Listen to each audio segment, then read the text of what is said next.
Understanding the customary transaction structure for buying and selling properties in Costa Rica, it's important for both seller and buyer to navigate the process smoothly and efficiently. Here's an overview of the key steps involved in a typical real estate transaction. The transaction begins with the buyer making an offer to purchase the property, usually through a purchase option which shall be binding to both parties.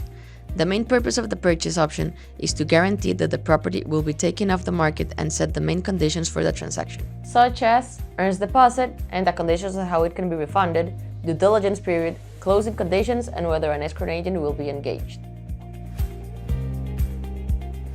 Upon execution of the purchase option, the buyer typically provides an earnest deposit to demonstrate its commitment to the transaction.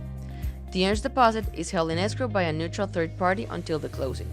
Opening an escrow account can become a challenge due to banking regulations, hence it is advisable to engage an escrow agent at an early stage to understand all requirements to open the escrow account. The buyer typically conducts due diligence on the property to verify its legal status, title, and conditions.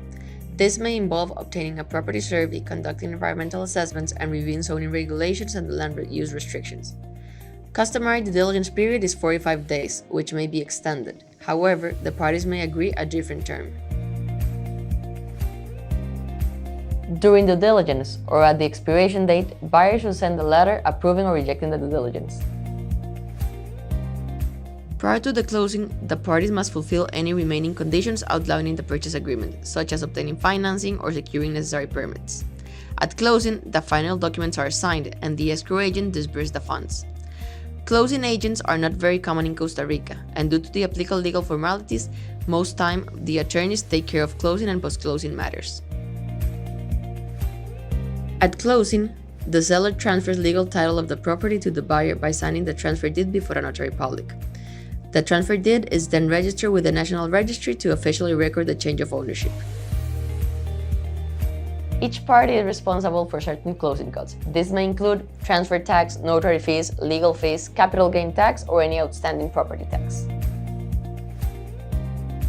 After closing, the buyer assumes responsibility for maintaining the property and complying with any ongoing obligations, such as property tax and homeowner association fees. By following the typical transaction structure and working with experienced real estate attorneys, buyer and seller can navigate the transaction with confidence and peace of mind. I am Vivian Gacel from real estate team of Ida's Law Firm.